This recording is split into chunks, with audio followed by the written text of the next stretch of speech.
There is no question that Spider's Den is one of the hardest dungeons there is in the game. You need to have a turn meter control for the boss, you need to have somebody tanking the Spiderlings who's able to withstand all those poisons as well as the onslaught. You need to have some control over the Spiderlings so they don't run out of control and just keep on attacking and attacking. You need to have enough survivability in general just in case, and then you also need to have enough damage to make the fight quick enough, right? All of that put together with the different and varying affinities of the different stages, which will make it so that your turn meter controllers are weak versus some scenarios, like for example right here on stage 18, where my Armiger is weak. The requisites are just crazy. So today we're going to be going over what you need to be taking into account a little bit more in depth so we can actually clear stages in the Spider's Den a lot more consistently. So let's go. So we're going to be doing this by checking out the team that I just recently assembled for stage 17. This is what I just managed to consistently be able to clear in a manner that is quite effective, right? So let's go ahead into a super raid and see it in action as we are talking about it, right? If you want to join my team in Raid Shadow Legends, click the link in the description to get a free Narma as well as Anax, Uugo, and Mausoleum Mage as you progress through the game. Here's what you need to do. First of all, log out of Platinum Play on PC and uninstall. Then click the link in the description and register a brand new email. Launch Raid and complete the tutorial, and then go to your inbox and claim your first champ. Don't miss out on your chance to get a fresh start in Raid with a free Narma and 3 epic champs. Click on my link right now. So the team consists of Negmo here, who's going to be doing a lot of healing. He's going to be the tank for us, right? He's going to be doing the healing onto himself through a lot of AoE damage and leeching a lot of that back as HP. Then we have the Armiger here, who's going to be able to control the turn meter pretty much almost solo, the way we have built him up with the relic that's able to increase the turn meter, the reduction effect that he has on his A1. He is of course never going to be using his A2. Then we also have the Alice here aiding a little bit and just about enough with the AoE attack that she has on the A3, I think it is, maybe it's the A2, which is going to be reducing the turn meter onto the boss as well as onto the Spiderlings, really important so that they don't really do that much. Then we have Achak over here, which is going to be our control champion, and I just got him ready. He doesn't even have a single skill book applied to him. The way he controls the Spiderlings is by freezing them, right? So we will have that role covered in the form of those freezes, which will be keeping the spiders in place for a little bit longer. Now that freeze is also going to be giving us some turn meter whenever the spider who got frozen is actually going to be getting a turn, right? So he's also going to be boosting our turn meter. He's going to be applying some buffs onto us with a fortify, so we take less damage from those spiderlings. He's going to be applying a block debuffs, which is going to be coming quite handy onto our tank right here. And overall, he's also going to be doing just a little bit of damage onto the boss, sometimes applying HP burn, which is also one of the better buffs you can have on a spider, on the Spider's Den. If you are able to have an HP burn champion, it's going to take you a lot further because of just dwindling down all those spiderlings slowly as well as the boss. He does apply it conditionally depending on whether or not the enemies do have lower attack than their defense, which is only able to happen whenever we do have that debuff running onto the spiderlings that the Negmo is applying. He's also applying a decreased attack, right? So as you can see, it's a pretty complex team, and I haven't even mentioned the Akentum, right? Akentum is here to spread the debuffs, right? He's also gonna be doing quite a little bit of damage through his AoE attack, but he's mainly here so that we can get all those debuffs that everybody really is applying literally everywhere. So we are going to be getting this attack right here, applying the Hex onto the boss, and as the boss gets hit, the poisons that he applies are going to be spread out. The decreased speed, which is going to be applied basically to literally everybody through Negmo, is also going to be spread out eventually. The Leech, which also Negmo applies, whether or not it gets applied onto every single spiderling with the spread effect, will also get an increased chance of being spread out. And as you can see, Negmo, he is getting really low, right? He is tanking everything, but as you can see, through the AoE Leech, he is able to survive. He's able to withstand all that damage, right? So even though he's not a really tanky champion, he's here to do a little bit of AoE damage, boost our turn meter, be quick, as well as, there we go, just be a tank, right? Somebody has to take the hits. The spiderlings cannot always be just there standing still, right? We now got the freeze happening from our control champion, right?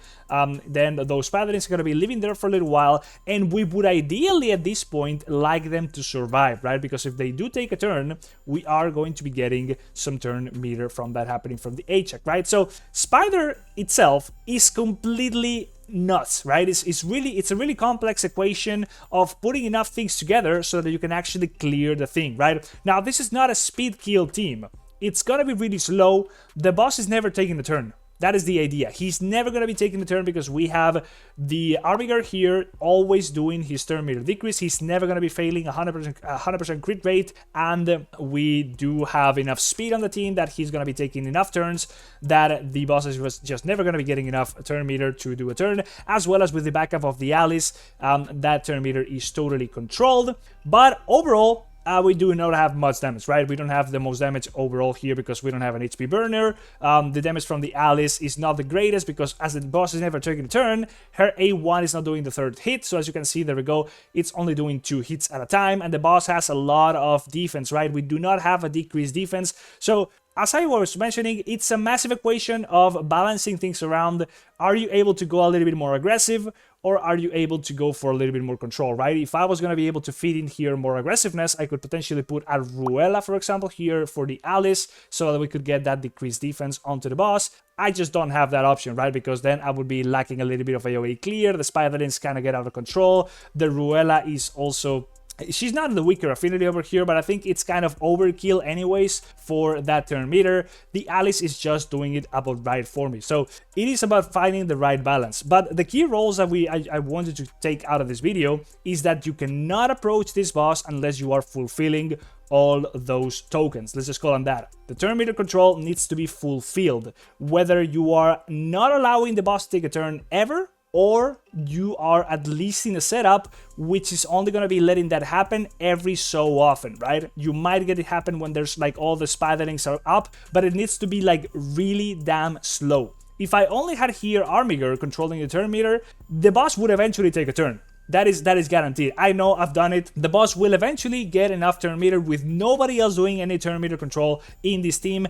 The boss would eventually do it, and then I would be taking a massive hit, and then they would be getting some healing back up, right? So the turn meter needs to be at least just about that point where eventually you're going to be taking some healing from it and some damage from the spider ability over here, the passive, which is going to be soaking up all the spiders, but it's going to be happening not that often. You need to have a tank, somebody who's able to take those hits. The spiderlings are not supposed to be killed all the time before they do anything. That is unfeasible unless you're like fully specking into AoE damage, which again, the spider would eventually just have a lucky strike of turns where the spider is just like able to put up some spiderlings and then it heals back up or anything like that. You're going to be taking ages to kill the spider, right? So you need to at least have somebody who will be taking those hits. Nekmo is kind of doing the job for me here. For example, right here we have the strengthening going on, the protect, the block debuffs, so that he's eventually able to not take that much damage, and with the leech he's going to be doing just fine. And you need a control champion. You need somebody who's able to reduce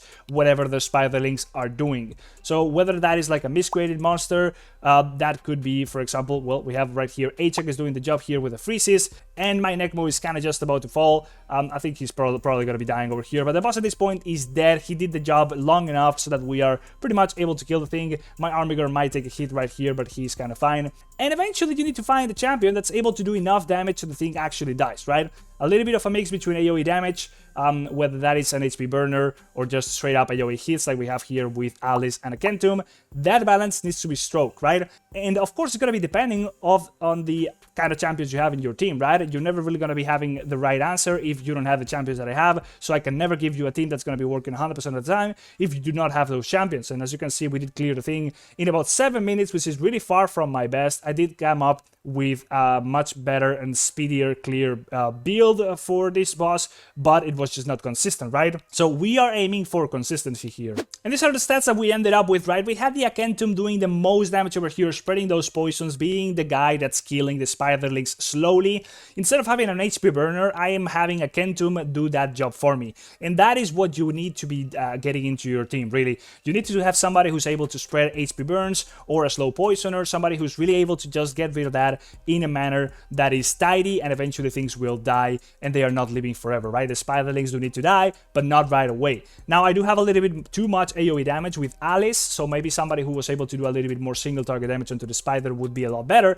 and I do not have that right now because I do want Achak to be doing the control for me. If he was higher level, the control would be a little bit better, so that freeze would be applying a lot more often, and I would be getting the benefit from what Achak is doing, which is just getting me turn meter whenever somebody who's frozen takes a turn. The Negmo again is tanking and is doing quite some AoE damage. Somebody like Dregstar as a tank would be ideal. I don't have him quite yet. And Armiger straight up here just for the turn meter, right? So this team strikes all the tokens that I talked about. It's the right balance. It's gonna be really hard to actually put it together if you do not have every single one of those tokens, right? You kind of need to have those roles covered, and that is gonna be a matter of whether or not you can put everything else in the mix together to fill in the gap so that it actually works. And once again, it will also come down to the gear you have, whether or not you're hitting the right speed tuning, for example, on your Armiger, so he's able to do his thing often enough, he's able to withstand often enough, he needs to have enough HP so that he's not gonna be the tank, right? So for example, my Necmo here has lower HP than my Armiger,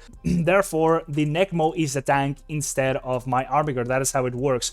If somebody is on the weaker affinity, the spiders are gonna be attacking that one particular target, and whoever has the lowest HP on the weak affinity is gonna be the tank, right? Really important to keep in mind. That is why affinities are so damn important when approaching the spider. It's basically going to be determining who is going to be the tank in that whole composition, right? So hopefully the video gave you a bit of an idea of what you need to be looking for. I cannot give you the perfect composition. I can only say that, well, maybe Armiger is really damn good and Alice can kind of work in here, but you're going to have a different set of champions, right? So it can never be the definitive answer. Just keep in mind the things that I've already talked about. Now, before you go, if you enjoyed the video, please go ahead and check it out to the round down. So yeah, it's going to be allowing you to get a massive bonus whenever you buy things in-game in Raid Shadow Legends when you download the game through Aptoide, right? So picture this, I am buying this pack and I'm going to be getting a bonus that can go from extra 10% of any amount of money that I'm spending all the way up to extra 35% of that much money. So right here I would have, I don't know, like a 14% bonus. I am getting $8 as a cashback. Now the pretty thing and the good thing about this is that I can then go ahead and use the cashback, the bonus that I've already got, to do the payment for me in the future, right? So I could now, if I have enough of the bonus, which I do in my wallet, as you can see right here, I could go ahead and buy this pack literally for free. I'm just using the bonuses that I've already got. The prices in the game are the same. You're getting the bonuses, which you can then go ahead and use to buy the things for you instead of your actual money. So you get more value for your money, and it's really easy to set up. You can have a link down there in the description explaining the whole thing. If you want to be installing it in your Android devices like the BlueStacks emulator on your PC or your Android phone, unfortunately it does not work on iOS, so no iPhones over here, no MacBooks, no nothing. Now, if you go ahead and use my code somewhere up here on the screen in the Aptoide wallet, you're going to be able to earn an extra 5% bonus, right? So just go to the Aptoide wallet, click on the promo code right here, and you're going to be able to fill it in down here. You're not going to be able to see because my camera is in the way. Just put in there the code. It's going to be MIDRAID5. Type it in there. It's going to be getting you a 5% extra bonus literally forever, so you can keep on earning even more money, right? So that's pretty much the whole thing, guys. Hopefully you enjoyed the video. Let me know your teams for the spider and whether or not you're able to climb to what stage, and I'll see you on the next one. Like, subscribe, and that's it. Bye-bye. See ya.